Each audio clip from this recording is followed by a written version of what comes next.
Hey folks, you ever get out of your car when you go shopping or something like that, and you're not sure if you hit the alarm or not with your remote, and you're too far away?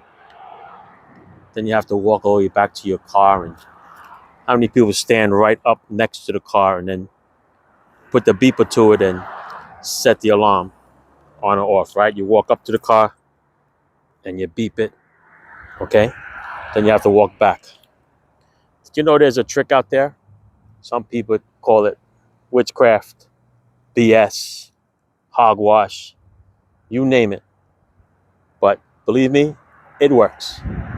Like right now, that white car right there, when you beep it, it's not doing anything.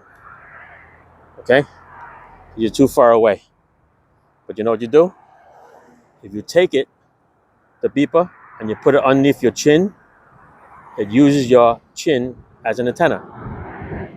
And it'll make it go on and off. Ready? I got my dog here, Peter, with me. So hopefully he doesn't pull on my string here. Hang on, buddy. Let me get this wrapped him under you. Yeah, come over here. Come over here. We're not done yet. I'm going to show these fine folks here what this does. Come here. Sit. All right. Ready? Right now, I'm going to show it to you. No lights flashing, right? Now watch. I'm going to put it under my chin. See the light? Do it again. Okay. Out here. Diddly squat. Okay. See it? Put it under my chin. Look at that. Amazing, right? That's what burns my ass. Oh, no, wait. That's a different show. All right. Check it out, buddy. Try and do it yourself. Let me know if it works for you. All right? Let's see if I can get a little closer. Come here, buddy. Let's walk a little closer.